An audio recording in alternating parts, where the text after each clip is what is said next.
ஆண்டவராகிய இயேசு கிறிஸ்துவின் கிருபையும் சமாதானமும் உங்கள் அனைவரோடும் கூட என்றென்றைக்கும் இருப்பதா. நான் உன்னை விட்டு விலகுவதும் இல்லை, உன்னை கைவிடுவதும் இல்லை என்று சொன்ன நமது ஆண்டவராகிய இயேசு கிறிஸ்து நம்முடனே கூட இருக்கிறார். என்றென்றும் நம்முடன் இருக்கிறார். சமாதானமாய் இருக்கும். எசேக்கியேல் 7ஆம் அதிகாரம்.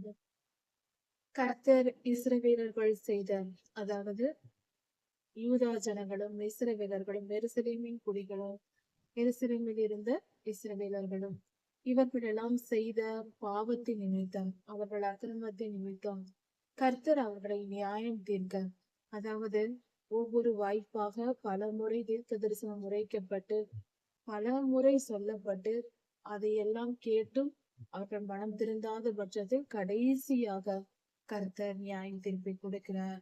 என்னென்ன செய்ய போகிறேன், எப்படிப்பட்ட தண்டனைகள் உங்களுக்கு கொடுக்க போகிறேன் என்பதையும் அவரே சொல்லுகிறார். எசேக்கியேல் தீர்க்கதரிசி மூலமாக கர்த்தர் ஜனங்களோடு பேசுகிறார். நான் இதையெல்லாம் செய்ய போகிறேன் என்று போய் சொல் என்று எசேக்கியேல் ஐயாவிடம் சொல்லி அனுப்புகிறார். கர்த்தர் எவ்வளவு நல்லவர்! ஏனென்றால் அதை கேட்ட பிறகாவது மனம் திரும்புவது வாய்ப்பு கொடுக்கப்படுகிறது. நாம் திருந்த மாட்டோம். இந்த அளவுக்கு திருந்தாமல் இருந்தவர்கள் நூற்றுக்கணக்கான வருடங்களாக தலைமுறையாக திருந்து வாய்ப்பை கொடுத்தும் திருந்தவில்லை. கடைசி வாய்ப்பாக தீர்க்க தரிசனம் சொல்லி எசேக்கியேல் ஐயா மூலமாக கர்த்தர் வாய்ப்பை கொடுக்கிறார். எரேமியா ஐயா மூலமாக வாய்ப்பு கொடுத்தார். அவர்கள் கேட்காத பட்சத்தில் சிறையிருப்புக்கும் அந்நியரிடம் ஒப்படைத்தார். அதன் பின்பு சிறையிருப்பில் இருக்கும் போது எசேக்கியேல் ஐயாவுக்கு பாபிலோனில் யூதர்கள் இருக்கும் போது அங்கு எசேக்கியேல் ஐயா மூலமாக தீர்க்க தரிசனம் உரைக்கிறார். அவர்களுக்கு அழிவு வரும். அங்கிருந்த என்னென்ன செய்ய போகிறார், கர்த்தர் அடுத்தது என்ன செய்ய போகிறோம் என்பதை அப்படியே முன்பாக வெளிப்படுத்துகிறார். எசேக்கியேல் ஐயாவுக்கு சொல்லி ஜனங்களுக்கு சொல்லுகிறார். சொல்லாமல் எதுவுமே கர்த்தர் செய்யவில்லை. இனி அவர்களுக்கு இரக்கம் இல்லை என்று சொல்லிவிடுகிறார். எல்லா வாய்ப்புகளையும் கொடுத்து நீடிய பொறுமையோடு, ஒன்றல்ல இரண்டல்ல, 1 வருடம் 2 வருடம் அல்ல, 400 வருடங்கள் 390 வருடங்கள் பொறுமையா இருந்திருக்கிறார் இஸ்ரவேலர் மீது. அதன் பின்பும் அவர்கள் திருந்தாத பின்புதான் இப்படிப்பட்ட துன்பங்கள் வருகிறது. இப்பொழுது சிறையிருப்பில் போயும் அவர்கள் என்ன செய்கிறார்கள் என்பதை குறித்து கர்த்தர் அவர்களுக்கு நியாய தீர்ப்பை கொடுக்கிறார். கர்த்தர் சொல்லுகிறார், இஸ்ரவேல் தேசத்தை குறித்து கர்த்தர் சொல்லுகிற வார்த்தை, முடிவு வருகிறது, முடிவு வருகிறது என்று 2 முறை கர்த்தர் சொல்லுகிறார். தேசத்தின் 4 மூலைகளிலும் முடிவு வருகிறது. ஒரு நாடு இருக்கிறது என்றால் எல்லைகள் உண்டு. அதில் 4 திசைகளிலும் முடிவு வருகிறது என்று சொல்லும் போது அது பெரிய ஆபத்தை கொண்டு வருகிறது என்று பொருள் வருகிறது. 4 பக்கங்களிலும், தேசத்தின் 4 பக்கங்களிலும் இஸ்ரவேலுக்கு தீங்கு வருகிறது, முடிவு வருகிறது, பேரழிவு வரப்போகிறது. இப்போது உன்மேல் முடிவு வருகிறது. நான் என் கோபத்தை உன்மேல் வரவழைத்து உன் வழிகளுக்கு தக்கதாக நியாயம் தீர்த்து, நீ என்னென்ன செய்தாய் என்பதை பார்த்து அதற்கு ஏற்ற தண்டனையை, நியாய தீர்ப்பை கொடுத்து நியாயம் தீர்த்து உன் எல்லா அருவருப்புகளின் பலனையும் உன் மேல் வருவிப்பேன் என்று கர்த்தர் சொல்லுகிறார். என் கண் உன்னை தப்ப விடாது. நீ எங்கேயும் போய் ஒளிந்து கொள்ள முடியாது. என் கண்கள் உன்னை தப்ப விடாது. எங்கு சென்றாலும் உன்னை பிடிப்பேன் என்று சொல்லுகிறார். நான் உனக்கு இரக்கம் காட்டாமல் உன் வழிகளுக்கு தக்கதாக நியாயம் தீர்ப்பேன். உனக்கு தண்டனையை வரவழைப்பேன். அது உன் நடுவில் வந்து நிற்கும் என்று கர்த்தர் சொல்லுகிறார். நிச்சயம் வரும். உனக்கு இறக்கப்படலாம் மாட்டேன் என்று சொல்லுகிறார். அப்படி நான் செய்யும் பொழுது நான் கர்த்தர் என்று நீ அறிந்து கொள்ளுவாய் என்று இஸ்ரவேல் தேசத்திற்கு சொல்லுகிறார். தீங்கு வருகிறது, தீங்கு வருகிறது, முடிவு வருகிறது என்று கர்த்தர் சொல்லுகிறார். ஏகமான தீங்கு, மிகப்பெரிய தீங்கு, எல்லா விதத்திலும் தீங்கு வருகிறது. ஏகம் என்றால் எல்லாம் என்று போலாகிறது. எல்லா விதங்களிலும் தீங்கு வருகிறது. சமாளிப்பது மிகவும் கடினம். உயிர் பிழைப்பதே இஸ்ரவேலருக்கு மிகவும் கடினமான காலம். முடிவு வருகிறது, முடிவு வருகிறது. இதோ அது உன்மேல் நோக்கமாய் இருக்கிறது, இதோ வருகிறது என்று கர்த்தர் சொல்லுகிறார். அப்படி என்றால் சங்கரிக்கும் தேவ தூதர்கள் தண்டனை கொடுக்கும் தேவதூதர்கள் பரலோகத்தில் இருக்கிறார்கள். அவர்கள் வந்து ஜனங்களை அழித்து போவார்கள். கொள்ளை நோயை கொடுப்பார்கள். சண்டை சச்சரவுகள் ஏற்படும். பட்டயம் வரும், யுத்தம் வரும். அடுத்தது பஞ்சம் வரும். இப்படியாக ஜனங்கள் அழிக்கப்படுவார்கள். தேசத்தில் குடியிருக்கிறவளே, அந்நாளின் விடியற் காலம் வருகிறது, காலம் வருகிறது. அமளியின் சத்தம் அருகில் இருக்கிறது, வரப்போகிறது. அமளியின் சத்தம் கேட்கப்பட போகிறது. சந்தோஷ சத்தம் முடிவடைகிறது. மலைகளில் இனி சந்தோஷம் இல்லை. சந்தோஷமான சத்தங்கள் மலைகளில் இனி கேட்கப்படுவதில்லை. அமளியின் சத்தம் என்றால் ஒரு சண்டையோ மிகப்பெரிய துயரமோ ஏற்படும் போது கூட்டமாக இருக்கிற ஜனங்கள் சத்தமிடுவார்கள். அந்த சத்தம் தான் அமளியின் சத்தம் என்று சொல்லப்படுவது. கூட்டமான ஜனங்கள் ஒருவரை ஒருவர் கத்திக்கொண்டு சண்டையிடுவது அல்லது கூக்குரல் இடுவது, ஏதாவது ஆபத்து வந்தால் துயர சத்தமாய் கத்துவது, இப்படிப்பட்டதை அமளியின் சத்தம். ஏதோ ஒரு தீங்கு நடக்கிறது, ஏதோ ஒரு பிரச்சனை இருக்கிறது அந்த இடத்தில் என்று போல் அதைதான் அந்த இடத்தில் வரும் சத்தம் அமளியின் சத்தம். இனி மலைகளில் அமளி சத்தம் தான் வரும். அது பக்கத்தில் இருக்கிறது. சந்தோஷ சத்தம் கேட்கப்படுவதில்லை. அது வரைக்கும் மலைகளிலும் பள்ளத்தாக்குகளிலும் நீரூற்றுகளிலும் மேடுகளிலும் அவர்கள் பலிபிடங்களை கட்டி கூக்குரலிட்டு, அதாவது சந்தோஷ சத்தத்தோடு அவர்கள் பலியிட்டு பாவம் செய்து கொண்டிருந்தார்கள். அது இனி இல்லை என்று கர்த்தர் சொல்கிறார். எல்லாம் அழிக்கப்பட்டு போயிற்று. இப்பொழுது விரைவில் என் உக்கிரத்தை உன்மேல் தீர்த்து கொண்டு என் உக்கிரத்தை உன்மேல் தீர்த்து கொண்டு என் கோபத்தை உன்மேல் ஊற்றி உன்னை உன் வழிகளுக்கு தக்கதாக நீ செய்த செயல்களுக்கு ஏற்றபடி நியாய தீர்ப்பை உனக்கு கொடுத்து, தண்டனையை கொடுத்து, நீ செய்த பாவங்களுக்கு ஏற்ற தண்டனையை நான் உனக்கு கொடுப்பேன். அப்படி செய்து உன் எல்லா அருவருப்புகளின் பலனையும் உன்மேல் வர பண்ணுவேன். நீ செய்த எல்லா அருவருப்புகளின் பலனையும் உன்மேல் வர பண்ணுவேன் என்று கர்த்தர் சொல்லுகிறார். என் கண் உன்னை தப்ப விடாது. நான் உனக்கு இரக்கப்பட மாட்டேன். என் கண்களில் இருந்து நீ தப்பிக்க முடியாது.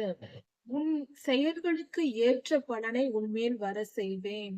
நீ செய்த அருவருப்புகளுக்கு ஏற்ற பலன் உன் நடுவில் வந்து நிற்கும். அப்பொழுது அடிக்கிறவராகிய நான் கர்த்தர் என்று அறிந்து கொள்ளுவாய் என்று கர்த்தர் சொல்கிறார். என்னிடத்தில் அடி வாங்கும் போதுதான் என் அருமை உனக்கு தெரியும். என்னை பற்றி நீ புரிந்து கொள்வாய் என்று கர்த்தர் சொல்கிறார். அந்த பொருள்படும்படி கர்த்தர் பேசுகிறார். இதோ அந்த நாள் இதோ வருகிறது. அந்நாளில் அந்த கர்த்தனுடைய நியாய தீர்ப்பு கொடுக்கும் அந்த நாளின் விடியற் காலம் வருகிறது. இன்றைக்கு நடக்க போகிறது. இது ஒரு அந்த சூழ்நிலையை நம் மனதை அந்த சூழ்நிலைக்கு கொண்டு போய் சேர்க்கிறது. இப்படி நியாய தீர்ப்பு வரப்போகிறது, இந்த நாளில் வரப்போகிறது என்று சொல்லப்படுகிறது. இந்த விடியற் காலம் விடிந்து விட்டது, இந்த நாளில் இது நடக்க போகிறது என்று கர்த்தர் சொல்கிறார். மிலாறு பூக்கிறது, அகந்தை செழிக்கிறது. மிலாறு என்றால் அடிக்கிற கோல், அது செழிக்கிறதாம். தண்டனை வந்துவிட்டது என்று பொருள். அக்கிரமத்திற்கு மிலாறாக கொடுமை எழும்புகிறது. ஒரு மனிதர் செய்த அக்கிரமத்திற்கு, பாவங்களுக்கு, கர்த்தருடைய வார்த்தையை மீறி அநியாயம், அக்கிரமம், அநீதி இப்படி செய்த செயல்களுக்கு, தவறான செயல்களுக்கு தண்டனையாக மிலாறு எழும்புகிறது. தண்டனை வந்து விட்டது. அவர்கள் செய்த அக்கிரமத்திற்காக அதை தண்டிக்கும்படியாக மிலாறு என்றால் தண்டிக்கும் கோல், அடிக்கிற ஆசிரியர்கள் கையில் வைத்திருக்கிற அடிக்கிற கோல், அதை மிலாறு என்று சொல்வார்கள். அப்படியாக அடிக்கும் கோலை கர்த்தர் எடுத்து விட்டார். அது வந்து விட்டது. அக்கிரமத்திற்கு மிலாறாக கொடுமை எழும்புகிறதாம். அவரவர் செய்த அக்கிரமத்திற்கு தண்டனையாக கொடுமைக்காரர்கள் கையில் கர்த்தர் ஒப்பு கொடுக்கிறார். கொடுமைக்காரர்கள் தவறு செய்த இஸ்ரவேலர்களை ஆண்டு கொண்டு அடிமைப்படுத்தி கொடுமைப்படுத்துவார்கள். அதை இவர்கள் அனுபவிப்பார். இதுதான் கர்த்தர் கொடுக்கும் தண்டனை. அவர்களிலும் அவர்களுடைய திரளான கூட்டத்திலும் அவர்களுடைய அமளியிலும் ஒன்றும் மீதியாய் இருப்பதில்லை. யாரும் தப்பிக்க முடியாது. எல்லாருக்கும் இப்படிப்பட்ட கொடுமை அனுபவிக்கும் தண்டனையை கர்த்தர் கொடுத்து விட்டார். அது வந்து விட்டது. இப்படி அவர்கள் கொடுமை அனுபவிப்பதை பார்த்து அவர்களுக்காக புலம்புவார்கள் இல்லையா? ஒருத்தர் துன்பத்தை அனுபவிக்கிறார் என்றால் அவர்களுக்கு ஆறுதல் சொல்லவும், ஐயோ இப்படி நடந்து விட்டதே என்று புலம்புவதற்கும் ஒருவரும் இருக்க மாட்டார்களாம். இது எவ்வளவு கொடுமையான நிலை! கொடுமையை அனுபவிக்கும் போதுதான் அதன் வலி தெரியும். அந்த கொடுமைக்காக ஒரு ஆறுதல் சொல்லக்கூட ஆள் இல்லாத நிலை என்பது மிகவும் வேதனைக்குரியது. நம்மை பார்த்து பரிதாபப்படக்கூட ஆள் இருக்க மாட்டார்கள். அப்படிப்பட்ட நிலை வரும்.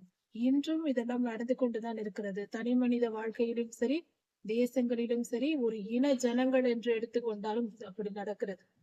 எப்படி என்றால் அக்கிரமமாய் வாழ்ந்தவர்களுக்கு கொடுமை அனுபவிக்கும் நிலையை கர்த்தர் அனுமதிக்கிறார்.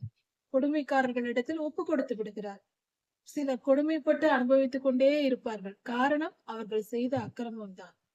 அதுவரை அவர்கள் செய்த அக்கிரமத்திற்கு ஏற்ற தண்டனையாக கொடுமைக்காரர் வசம் கர்த்தர் ஒப்புவித்து விடுகிறார். அந்த நாள் வருகிறது. அந்த நாள் கிட்ட நெருங்கி வந்து விட்டது. ஒரு பொருளை வாங்குகிறவன் சந்தோஷப்படாமலும் அதை விற்கிறவன் துக்கப்படாமலும் இருப்பானாக. ஒரு நிலம், நகை போன்ற பொருள்களை வாங்குகிறவன் சந்தோஷப்படாதே என்று கர்த்தர் சொல்லுகிறார். வாங்குகிறவர்கள் எப்பொழுதும் சந்தோஷம் அடைவார்கள், விற்கிறவர்கள் துக்கப்படுவார்கள்.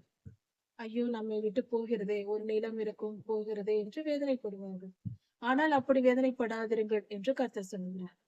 வாங்குகிறவர்கள் சந்தோஷப்படவும் வேண்டாம், விற்கிறவர்கள் துக்கப்படவும் வேண்டாம் என்றால் என்ன பொருள்?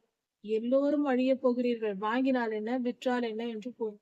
அதன் திரளான கூட்டத்தின் மேலும் உக்கிரம் இருக்கும். எல்லார் மேலும் கர்த்தருடைய கோபம், மகா கோபம், அதை தான் உக்கிரம் என்று சொல்வது. அது இருக்குமாம். அப்பொழுது எல்லோரும் அழிக்கப்பட போகிறார்கள். அது வரைக்கும் அவர்கள் நிலங்களை வாங்கினால் என்ன, விற்றால் என்ன? விற்றவர்களும் ஒன்றுதான், வாங்கினவர்களும் ஒன்றுதான். எல்லாரும் தான் மறிக்கப் போகிறார்களே. அவர்கள் மறிக்காமல் ஒருவேளை ஜீவனுள்ளோருக்குள்ளே அவர்கள் இருந்தாலும் அவர்கள் திரும்பி வரப்போவதில்லை. இப்பொழுது தேசத்தில் ஒரு நிலத்தை ஒரு மனிதன் விற்கவில்லை என்றாலும், நாமே வைத்திருக்கிறோம், நம் நிலத்தை விற்கவில்லை, நம்மிடமே இருக்கிறது என்றாலும், தேசத்தை விட்டு சிறைபிடிக்கப்பட்டு போகும்போது எல்லாத்தையும் விட்டு விட்டு தானே போகிறோம். இறந்தவர்கள் தங்கள் சொத்துக்களை அனுபவிக்க முடியாது. உயிரோடு இருக்கிறவர்களும் விற்காமல் இருக்கிறவர்களும் சிறையிருப்புக்கு ஓடி போகிறார்கள். தேசம் உலகமெங்கும் சிதறடிக்கப்பட போகிறார்கள். அவர்கள் திரும்பி வரப்போவதில்லை. அவர்களுக்கு சொத்து மட்டும் இருந்தால் மட்டும் அவர்களுக்கு மட்டும் என்ன பிரயோஜனம்? அவர்கள் திரளான கூட்டத்தின் மேலும் அவர்களுடைய சொத்து பத்துகளின் மேலும் உண்டான தரிசனம் இனி இருக்காது. தன் அக்கிரமத்திலே வாழ்கிற எவனும் தன்னை திடப்படுத்த மாட்டான் என்று கர்த்தர் சொல்லுகிறார். அக்கிரமம் செய்து வாழ்கிற யாரும் பலப்பட்டு உறுதியாய் இருக்க போவதில்லை, திடப்படுவ போவது இல்லை. நீதிமானாய் இருந்து அக்கிரமத்தை விட்டு விலகுகிற மிச்சமான ஜனங்கள் மட்டுமே மீந்திருக்க போகிறார்கள். அக்கிரமத்தோடு இருக்கிறவர்கள் எல்லாம் அழிக்கப்படுவார்கள் என்று பொருள். அவர்கள் எக்காலம் ஊதி எல்லாவற்றையும் ஆயத்தப்படுத்தின பின்பும் அவர்கள் யுத்தத்திற்கு போவதில்லை.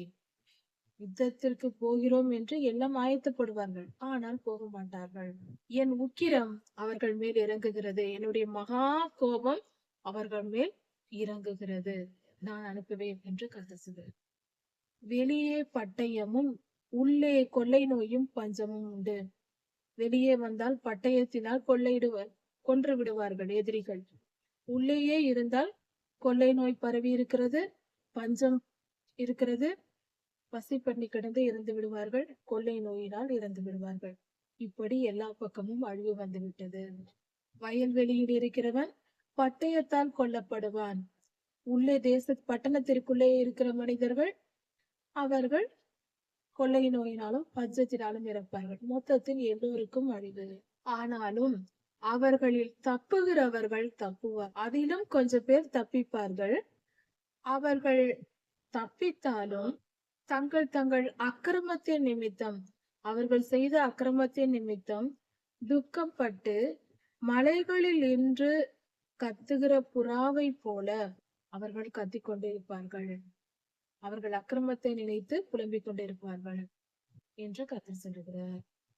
துக்கித்து கூப்பிடுகிற புறாக்களை போல பள்ளத்தாக்குகளில் அவர்கள் தங்கியிருப்பார்கள். எல்லா கைகளும் சலித்து, கைகளெல்லாம் சலித்து போய் கால்கள் எல்லாம் தத்தளித்து போகும். எல்லா கைகளும் சலித்து எல்லா முழங்கால்களும் தண்ணீரைப் போல தத்தளிக்கும். இரட்டை மூடிக்கொள்வார்கள், தத்தளிப்பு அவர்களை மூடும் என்று சொல்லப்பட்டிருக்கிறது. அப்படி என்றால் கைகளெல்லாம் சலித்து முழங்கால்கள் எல்லாம் தள்ளாடுவார்கள் என்று சொல்லும்போது மிகுந்த பலவீன நிலை, சோர்ந்து போன நிலையில் தான் இது நடக்கும். முழங்கால் எல்லாம் தத்தளித்து போகும், நடக்க கூட முடியாது. கைகள் வலி உண்டாகும், சலித்து போகும், அப்படியே சோர்ந்து போய் ஒரு பலனற்ற ஒரு நிலையில் இருக்கிற ஒரு மனிதனை போல இப்படியாக மாறும். அந்த தப்பி போனவர்களின் நிலை இப்படி இருக்கும். ரெட்டு உடுப்பை உடுத்திக் கொள்வார்கள், சாக்கு துணிகளை, சாக்கினால் செய்யப்பட்ட துணிகளை உடுத்திக் கொள்வார்கள். அப்படி என்றால் துக்கம் அனுசரிக்கும் முறை, துயரத்தோடு வாழ்வார்கள். எல்லா முகங்களும் வெட்கப்படும், அவர்கள் அவமானத்தால் வெட்கப்பட்டு போவார்கள். மொட்டையிடுதல் என்பது அவமானப்படுத்துவதாக குறிக்கப்படுகிறது இந்த இடத்தில். எல்லா தலைகளும் மொட்டையிடப்படும். தங்கள் வெள்ளிகளை தெருவில் எரிந்து விடுவார்கள். அவர்கள் அனுபவிக்கிற துன்பத்தின் நிமித்தம் தங்கள் வீட்டில் இருக்கிற வெள்ளி பொருள்களை தூக்கி எறிந்து விடுவார்களாம். இது என்னத்திற்கு, இது இருந்து என்ன பிரயோஜனம் என்று. தங்கத்தின் மேல் வெறுப்பாய் இருப்பார்களாம், தங்கத்தை விரும்ப மாட்டார்களாம். தங்கம் என்றால் எல்லோரும் விரும்புவார்கள் என்று சொல்வது உண்டு, ஆனால் எல்லாரும் விரும்ப மாட்டார்கள். தங்கத்தையே வெறுக்கிற ஜனங்களாய் அவர்கள் இருப்பாங்க. ஏனென்றால் சூழ்நிலை அப்படி. வயிறு பசியோடு துடித்துக் கொண்டிருக்கும் போது, ஆகாரம் கிடைக்காமல் மரணம் வரும்போது தங்கமும் வெள்ளியும் எதற்கும் பலன் தராது. அந்த நிலையில் அதன் மேல் வெறுப்புதான் வரும். இதெல்லாம் இருந்து என்ன, எந்த பலனும் இல்லாததற்கு எதற்கு இதெல்லாம் என்று அதன் மேல் வெறுப்பு வரும். கர்த்தருடைய கோபத்தின் நாளிலே அவர்களுடைய வெள்ளியும் பொன்னும் அவர்களை தப்புவிக்காது. கர்த்தருடைய கோபம் வந்துவிட்டால் அதனால் ஏற்படுகிற வேதனைகளில் இருந்து தங்கத்தையும் வெள்ளியும், பணத்தை வைத்து தப்பித்துக் கொள்ள முடியாது. எவ்வளவு பணக்காரர்களாயிருந்தாலும் தங்களை காப்பாற்றிக் கொள்ள முடியாது. இப்பொழுது கொரோனா நோய் வந்த பொழுது எவ்வளவு பெரிய கோடீஸ்வரர்களாய் இருந்தாலும் அவர்களை காப்பாற்ற முடியவில்லை. அது போலதான் எவ்வளவு பணம் இருக்கிறது, அதனால் நான் எந்த துன்பம் வந்தாலும் தப்பித்துக் கொள்வேன் என்று யாரும் சொல்ல முடியாது. அதைதான் இங்கு கர்த்தர் நமக்கு வெளிப்படுத்துகிறார். அந்த தங்கத்தினாலும் அந்த வெள்ளியினாலும் அவர்கள் தங்கள் உயிரை காப்பாற்றிக் கொள்ள முடியாது. நரகத்திலிருந்து தப்பிக்கவும் முடியாது, தங்கள் பசியையும் அவர்களால் போக்கிக் கொள்ள முடியாது. அதை சாப்பிட்டு வயிறு நிரப்பிக் கொள்ள முடியாது. உணவுப் பொருள் இருந்தால்தான் சாப்பிட முடியும். அந்த நிலை ஏற்படும்.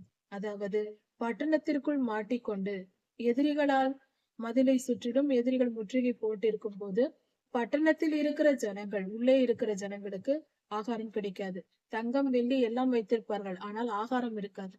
அதனால் பசி பட்டினி இருந்து அவர்கள் இறந்து போவார்கள்.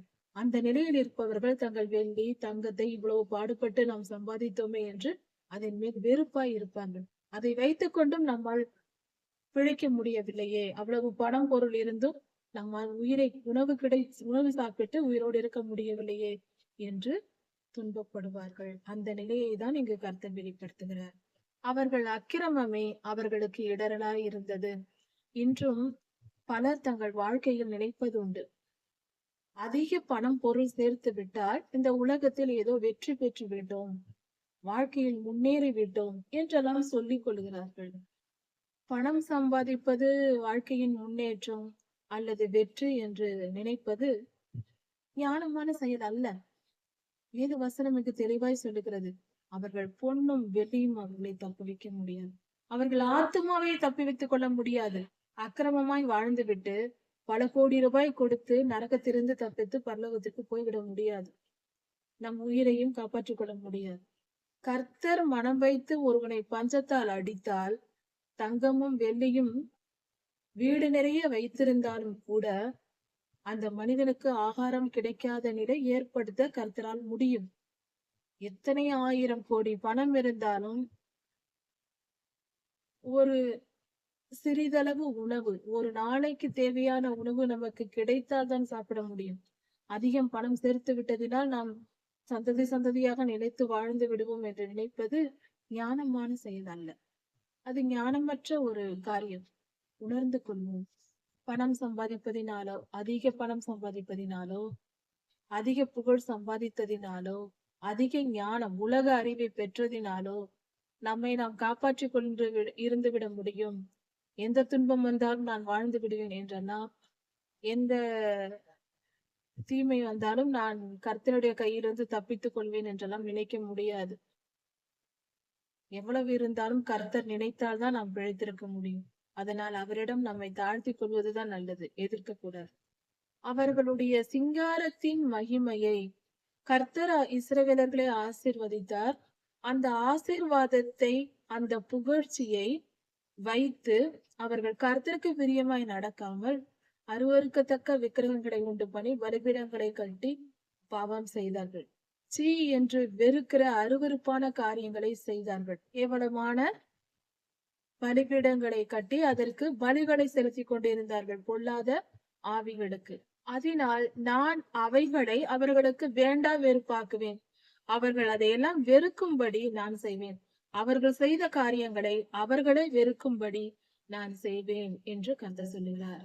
அவைகளை அந்நியர் கையில் கொள்ளை பொருளாகவும், இவர்கள் இத்தனை காலம் செய்த இந்த காரியங்களை எல்லாம், அந்த பொருட்களை எல்லாம் அந்நியர் கையில் கொள்ளை பொருளாக கொடுப்பேன். அந்நியர்கள் வந்து இஸ்ரவேல் தேசத்தில் உள்ள இந்த பலிபீடங்கள், அந்த கட்டிடங்களில் இருக்கிற சிலைகள், இவைகளை எல்லாம் கொள்ளையடித்துக் கொண்டு போய்விடுவார்கள். நான் இப்படியாக தேசத்தை சுத்திகரிப்பேன் என்று கர்த்தர் சொல்லுகிறார்.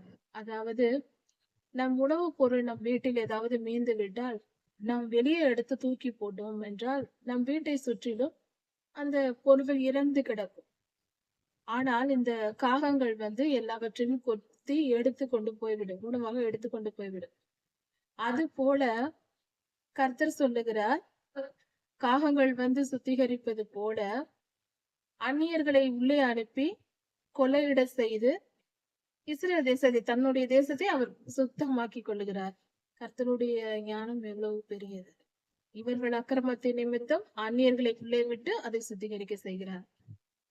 அந்த வருகிற அந்நியர்களுக்கு தெரியாது நாம் எதற்கு இங்கு வருகிறோம், நமக்கு ஏன் இந்த தேசத்தில் வெற்றி கிடைக்கிறது என்று அவர்களுக்கு தெரியாது.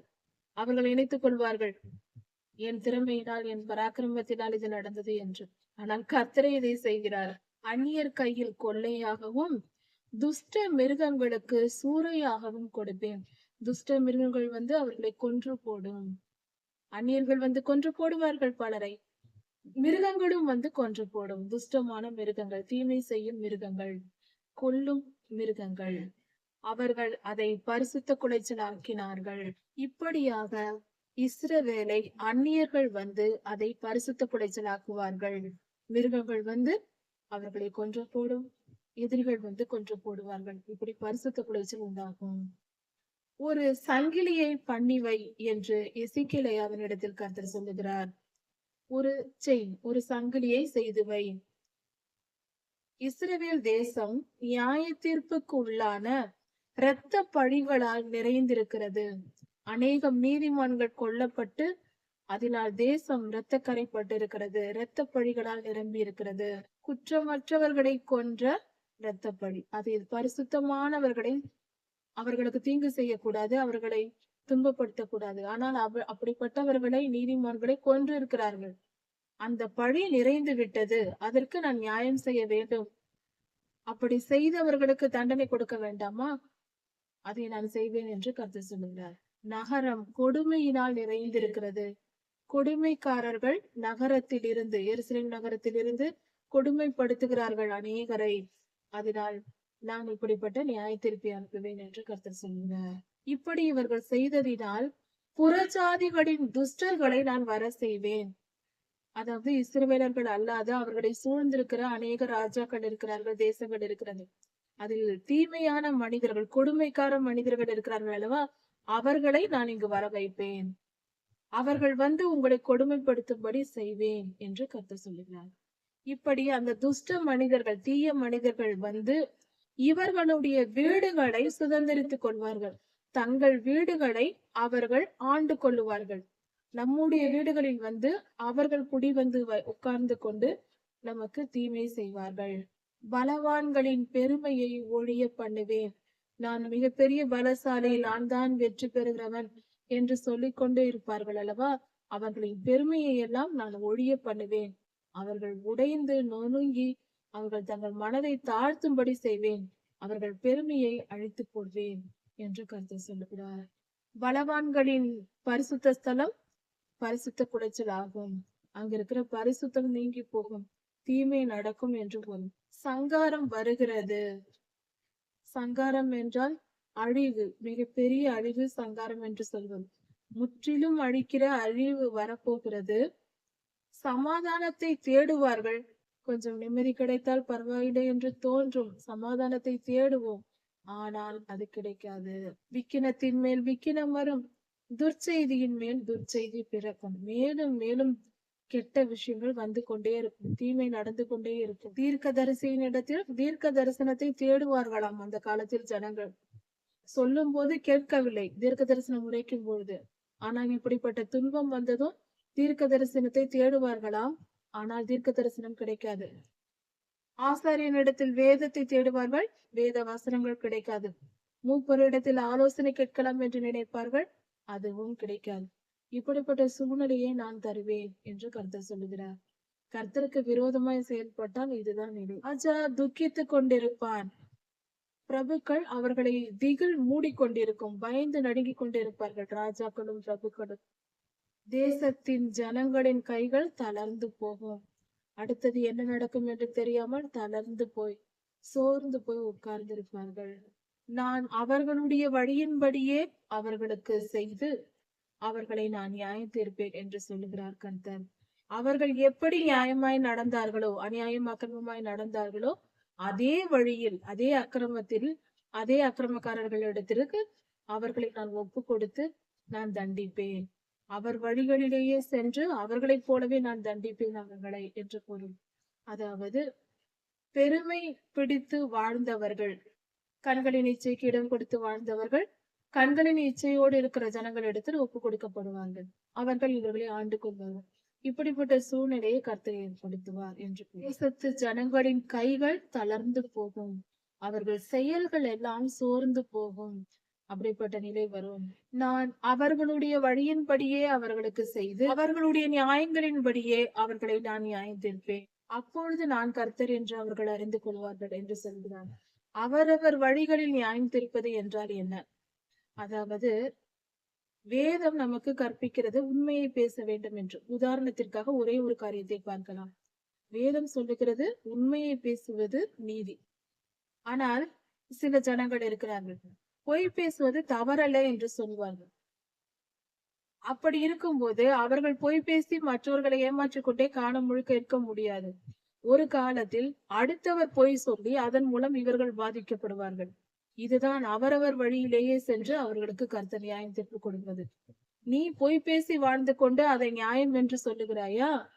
அப்படி என்றால் இன்னொரு பொய்யனிடம் நீ ஒப்படைக்கப்படுவாய். அவன் உன்னை பொய் பேசி ஏமாற்றி கொண்டு இருப்பான். நீ பிறரை ஏமாற்றியது போல அவன் உன்னை ஏமாற்றுவான். இப்படிப்பட்ட ஒரு சூழ்நிலையை தருவார். இதுதான் நியாய தீர்ப்பு. அவரவர் வழிகளில் அவரவர் நியாயங்களின்படியே அவர்களை நியாயம் தீர்ப்பது. சிலர் அக்கிரமமாய் பேசுவார்கள். வாயை திறந்து நான் அப்படித்தான் செய்வேன், நான் உன்னை கொடுமைப்படுத்ததான் செய்வேன் என்று சொல்லுவார்கள். கொடுமைப்படுத்துவேன் தான், நான் ஆண் அல்லது நான் பெரியவன், நான் அப்படித்தான் செய்வேன் என்று சொல்லுவார்கள். அப்படி சொன்னால் அதே போல கர்த்தரும் சொல்லுவார், நான் பெரியவர், நான் உன்னை அப்படித்தான் செய்வேன் என்று அவரும் செய்வார். அவர் பலனுக்கு ஏற்றபடி. கர்த்தருடைய வளம் எப்படிப்பட்டது? அவருக்கு கோபம் வந்து அடித்தால் இவர்கள் நிலைமை என்ன? அது போல கர்த்தர் நீதி உள்ளவர். அவர் மிகவும் நல்லவர், சர்வலோகாதிபதி. அவரிடத்தில் அன்பு கூறுவோம். ஆண்டவராகிய இயேசு கிறிஸ்து சீக்கிரம் வரப்போகிறார். எசேக்கியேல் 8ஆம் அதிகாரம். இஸ்ரவேலர்கள் பாபிலோனில் சிறையிருப்பில் இருந்தார்கள். அப்பொழுது இஸ்ரவேலர்களில் ஒருவரான எசேக்கியேல் தீர்க்கதரிசி ஐயா அவரும் அங்கே இருந்தார். அப்பொழுது கர்த்தருடைய வார்த்தைகள் அநேக முறை எசேக்கியேல் தீர்க்கதரிசி ஐயாவுக்கு கிடைத்தது. கர்த்தர் பேசினார். இப்படி பல காரியங்களை கர்த்தர் அவர்களுக்கு எசேக்கியேல் ஐயாவுக்கு வெளிப்படுத்தி அதன் மூலம் இஸ்ரவேலுக்கு தெரிவித்தார். இப்படியாக பல தரிசனங்களை எசேக்கியேல் ஐயாவுக்கு கொடுத்தார்.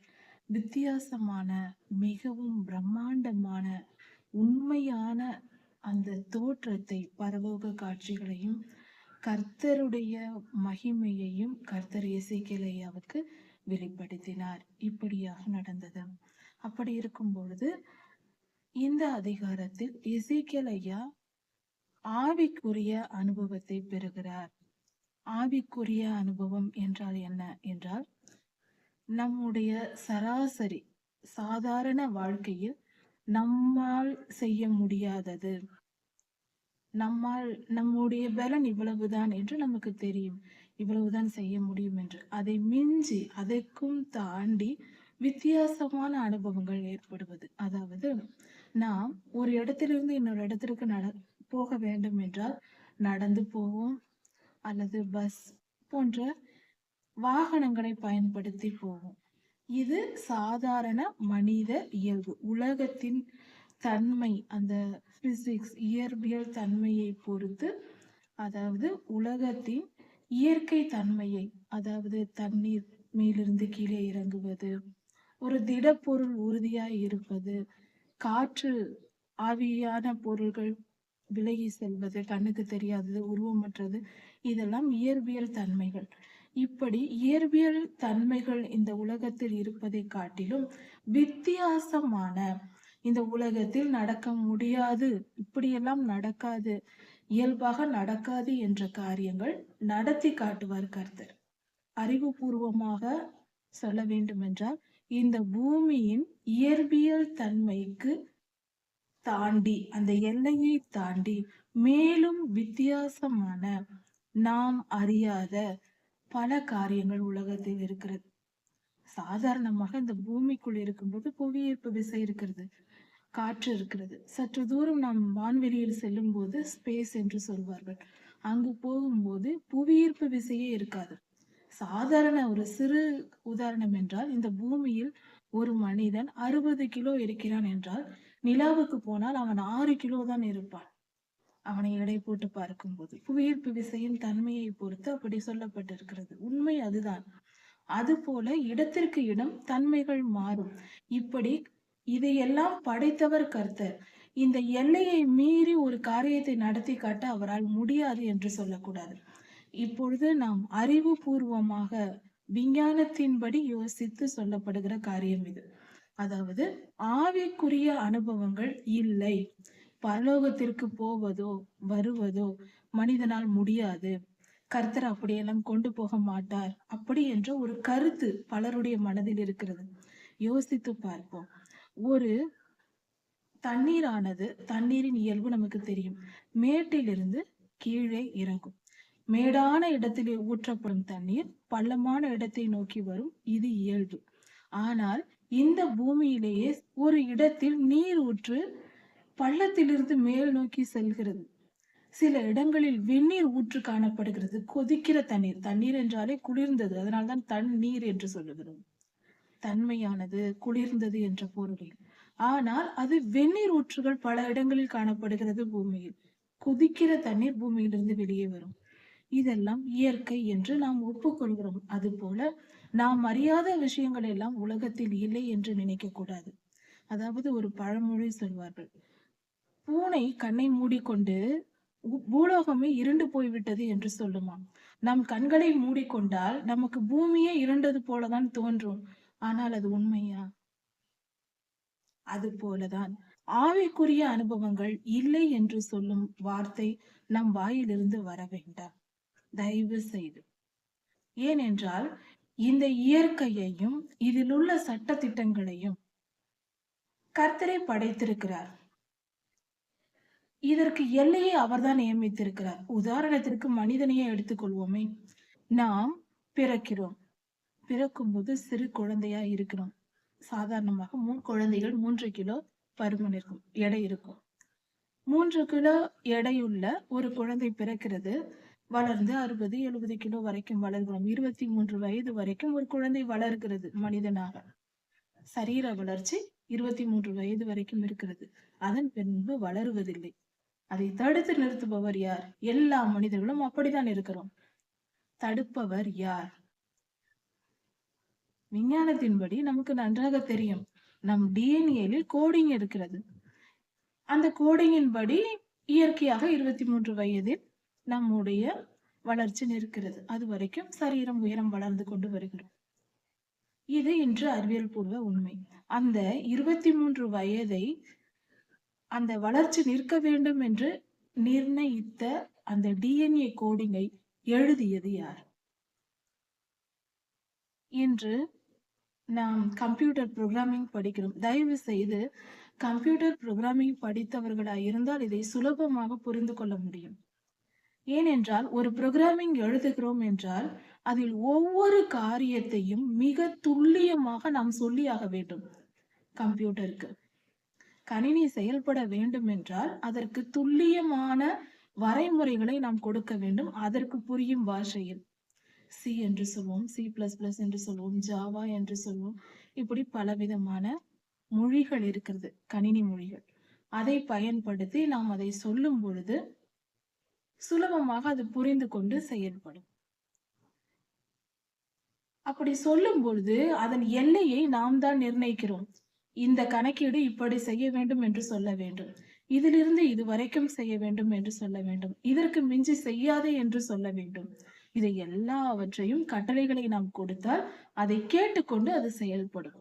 அதுபோல இந்த அண்ட சராசரத்தையும் நாம் வாழும் இந்த பூமியையும் கர்த்தர் இதது இப்படி நடக்க வேண்டும் என்று ஒரு எல்லையை நியமித்திருக்கிறார்.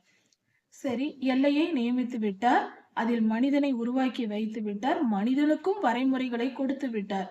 நம்மால் அவ்வளவுதான் செயல்பட முடியும். நமக்கென்று ஒரு பலன், இவ்வளவுதான் ஒரு மனிதனுடைய பலன், இவ்வளவுதான் செய்ய முடியும், இவ்வளவு உயரம்தான் குதிக்க முடியும், இவ்வளவு உயரம்தான் நடக்க முடியும், இதுதான் அவன் எல்லை என்று சரீரத்தின்படி இயற்பியல் தன்மையின்படி நமக்கு ஒரு பலம் நிர்ணயிக்கப்பட்டிருக்கிறது. அதன்படிதான் நாம் செய்கிறோம். இன்னும் சொல்ல போனால் அதை விட குறைவாக போய்விட்டது இப்பொழுது. அவ்வளவுதான் நம்மால் முடிகிறது. ஆனால் உண்மை என்னவென்றால் இந்த எல்லையை நியமித்தவரால் அதை தாண்ட முடியாதா? முடியாது என்று நாம் சொல்லுவது நம்முடைய அறியாமை. அப்படி சொல்லவே கூடாது.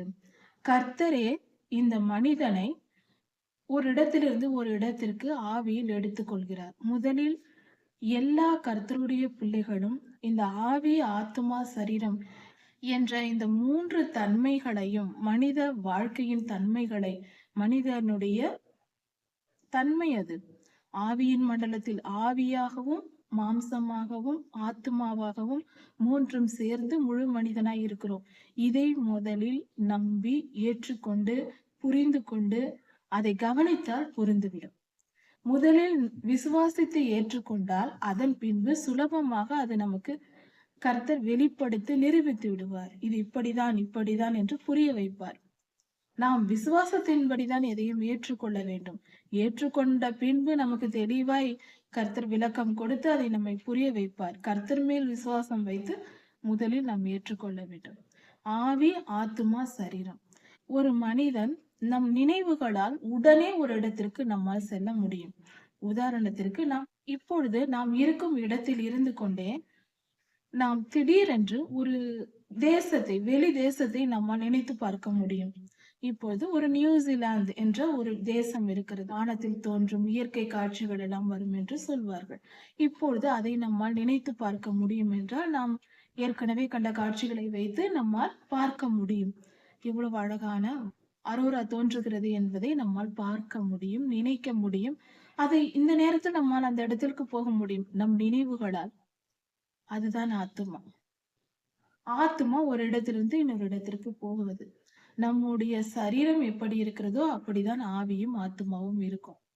இதன்படி இந்த அமைப்பு இன்னும் பெரிய, இதில் அதிக விளக்கங்கள் இருக்கிறது. ஏற்கனவே நம் செய்திகளில் நாம் கொடுத்திருக்கிறோம். சரி, இப்படியாக ஆவி, ஆத்மா, சரீரம் என்ற தன்மை இருக்கும்போது கர்த்தர் நமக்கு ஒரு காரியத்தை சொல்ல வேண்டும் என்றால் நம் சரீரத்தோடு எடுத்துக்கொண்டு போய் தான் நம்மை சொல்ல வேண்டும் என்று இல்லை. இது 3ம் இணைக்கப்பட்டிருக்கிறது, ஆவி, ஆத்மா, சரீரம் என்று. அதை கர்த்தர் நினைத்தால் அதை பிரிப்பார், மீண்டும் சேர்ப்பார். இப்படிதான் எசேக்கியேல் ஐயாவுக்கு ஒரு அனுபவம் கிடைக்கிறது. ஆவிக்குரிய அனுபவம். ஆவியில் கர்த்தர் எடுத்துக்கொண்டு போகிறார். அதாவது ஒரு சரீரம், ஆவி, ஆத்மா 3ம் இணைந்திருக்கும் போது நம் சுய நினைவில் நாம் அப்படியே இருப்போம். இந்த இடத்தில் இருப்பது போல, இப்பொழுது இருப்பது போல. ஆத்துமா எடுத்துக்கொள்ளப்படுதல் என்பது நாம் சாதாரணமாக நம் வாழ்க்கையில் சிறு பிள்ளையிலிருந்து நாம் செய்து கொண்டுதான் இருக்கிறோம். ஆனால் அதுதான் ஆத்துமா வெளியே போவது என்று தெரியாது. சிறு பிள்ளையா இருக்கும்போது நம் பள்ளி அறையில் அமர்ந்திருப்போம். வகுப்பறையில் அமர்ந்திருப்போம். அப்படி இருக்கும்பொழுது ஆசிரியர் ஏதாவது பாடம் நடத்தி கொண்டிருந்தால், நாம் நேற்று சென்ற திருமண நிகழ்வுகள் போன்ற காரியங்களை நினைத்துக்கொண்டு, அதையே நினைத்துக்கொண்டு யோசித்துக் கொண்டிருப்போம். திடீரென்று ஆசிரியர் கேட்பார், "எங்கே இருக்கிறாய்?" என்பார். "இதோ இங்கே இருக்கிறேன்" என்று விழித்துக் கொள்வான். "எங்கே இருக்கிறாய்?" என்று ஆசிரியர் கேட்பார். அது மிக துல்லியமான சரியான கேள்வி அது. உண்மையில் நம் ஆத்துமா வெளியே சென்று விடுகிறது. நாம் நேற்று சென்ற அந்த நிகழ்வில் நேற்றைய தினத்திற்கு சென்று விடுகிறது நம் ஆத்துமா. இதுதான் உண்மை. இப்படி நம் வாழ்க்கையில் ஏற்கனவே பலமுறை நடந்திருக்கும். அதே போலதான் எந்த நேரத்திலும் நாம் சில நேரங்களில் ஒரு இடத்தில் அமர்ந்து கொண்டு பஸ்ஸில் பயணம் செய்து கொண்டு எதையாவது சிந்தித்துக் கொண்டு செல்வோம். யோசித்து பார்ப்போம். இதெல்லாம் எப்படி நடக்கிறது? நம் ஆத்துமா வெளியே செல்கிறது. இது இப்படி நடக்கும்போது நாம் சரீரம் செயல்பாட்டில் இருக்கும். நாம் எதையாவது கையில் வைத்துக் கொண்டிருப்போம், கால் அசைத்துக் கொண்டிருப்போம். நம் சரீரம் இயங்கிக் கொண்டிருக்கும். கண்கள் விழித்திருக்கும் போதே ஆத்துமா வெளியே சென்று வந்துவிடும். மீண்டும் அது திரும்பவும் நமக்குள் வந்து சேர்ந்துவிடும். அந்த நினைவுகள் முடிந்ததும்.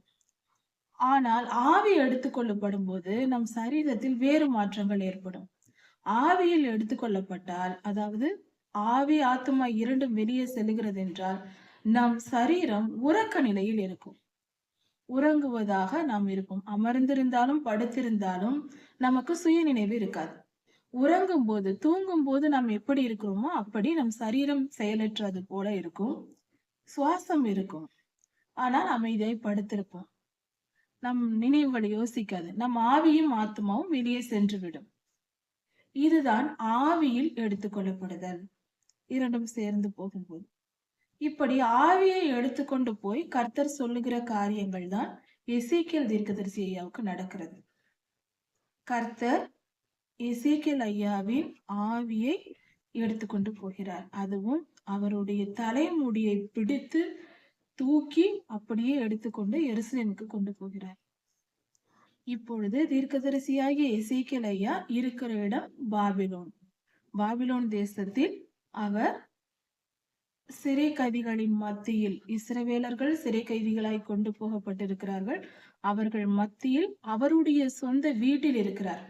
எசேக்கியேல் ஐயா இருக்கிறார். அவருக்கு எதிராக மூப்பர்கள், இஸ்ரவேலின் மூப்பர்கள் அமர்ந்திருக்கிறார்கள். இப்படி அவர்கள் முன்னிலையில் இருக்கும் பொழுதுதான் இந்த நிகழ்வு நடக்கிறது. அதை குறித்து சற்று கவனித்து பார்ப்போம். எசேக்கியேல் ஐயா பாபிலோனில் இருக்கும் பொழுது அவருடைய வீட்டில் இருக்கிறார். அப்பொழுது 6ஆம் வருடம் 6ஆம் மாதம் 5ஆம் தேதி, இந்த தேதியில் அவர் தம்முடைய வீட்டில் அமர்ந்திருக்கிறார். அவருக்கு முன்பாக இஸ்ரவேலின் மூப்பர்கள் அமர்ந்திருக்கிறார்கள். எல்லாரும் உட்கார்ந்திருக்கிறார்கள். அப்பொழுது கர்த்தராகிய ஆண்டவருடைய கரம் அவர் மேல் வந்து அமர்கிறது. எசேக்கியேல் ஐயாவின் மேல் வந்து அமர்கிறது. இங்கு கர்த்தராகிய ஆண்டவருடைய கரம் என்று சொல்லும் பொழுது இது ஆண்டவராகிய இயேசு கிறிஸ்துவின் கரம். இயேசு கிறிஸ்து என்னும் நாமம் பழைய ஏற்பாட்டில் வெளிப்படுத்தப்படவில்லை. அவர்தான் மனுஷகுமாரன் தான். அவருடைய கரம் தான் வந்து அவர் மேல் அமர்கிறது, எசேக்கியேல் ஐயாவின் மேல். அப்பொழுது எசேக்கியேல் ஐயா ஒரு தரிசனத்தை பார்க்கிறார். அதாவது அந்த தோற்றத்தை, கர்த்தருடைய தோற்றத்தை பார்க்கிறார். தரிசனம் அல்ல, நிஜமாக பார்க்கிறார் அந்த தோற்றத்தை. அக்கினி சாயலாய் தோன்றுகிற ஒருவரை பார்க்கிறார். அவருடைய சாயல் அக்கினியாய் இருக்கிறது. அப்படி என்றால் அக்கினி சாயல் என்றால் அந்த தோற்றத்தின் டெக்ஸ்டர் அக்கினியாய் இருக்கிறது. அதாவது இதன் பொருள் என்னவென்றால், ஒரு மனித உருவத்தை அவுட்லைன் அப்படியே நாம் வைத்து அதற்குள் அக்கினியை போட்டால், அதாவது டிஜிட்டலாக நாம் செய்து பார்க்கலாம் இந்த மாதிரியான ஒரு செயலை. அதாவது நம்முடைய போட்டோவையோ வீடியோவையோ பார்க்கும்போது நமக்கு தோல் இருக்கிறது, நம்மளுடைய தோல் இருக்கிறது. அதற்கு பதிலாக ஒரு அக்கினி இருந்தால், அக்கினி தழல் இருந்தால் எப்படி இருக்கும்? அதுதான் அக்கினி சாயல் என்று சொல்லப்படுகிறது. அதாவது இதை டிஜிட்டலாக செய்து காட்டலாம். ஆனால் இதை நாம் புரிந்து கொள்வதே நல்லது. நம்முடைய தோளுக்கு பதிலாக அந்த இடத்தில் நெருப்பின் தழல் இருந்தால் அந்த மனித உருவத்தில் எப்படி இருக்குமோ அப்படி. இப்படியாக அவர் தோற்றத்தை பார்க்கிறார்.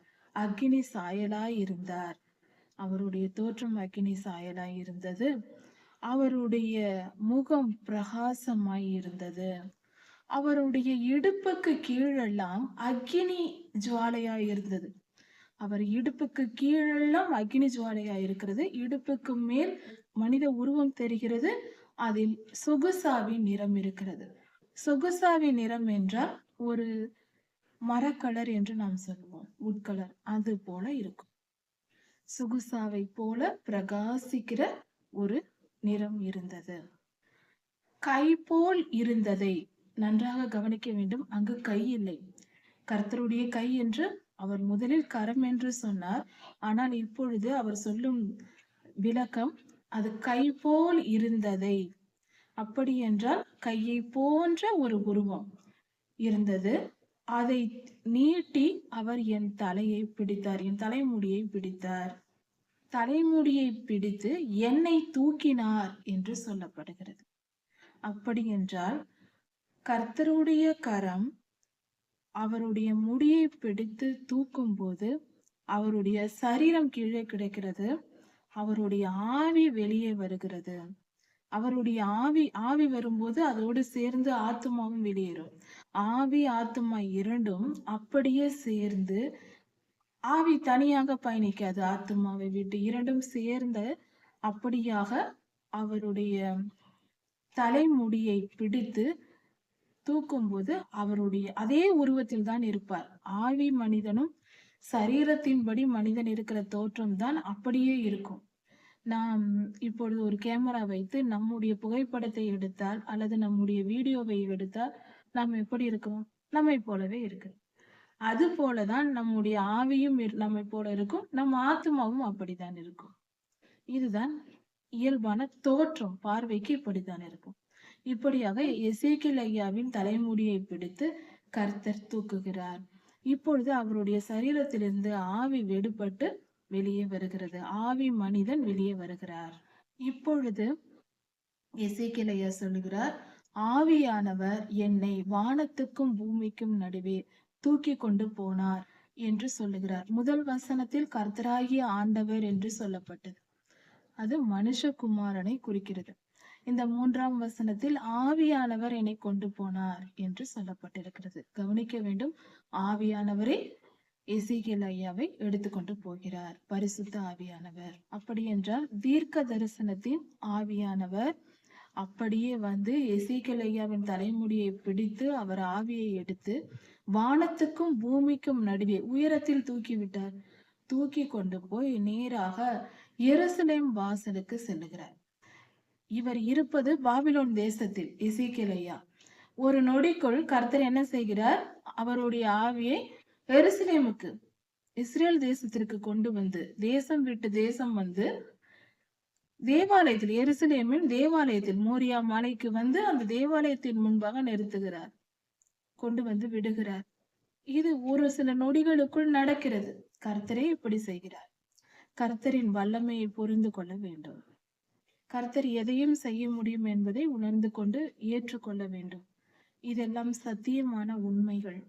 இது பொய் அல்ல, கற்பனை அல்ல, நம்மால் ஜீரணிக்க முடியாதது அல்ல.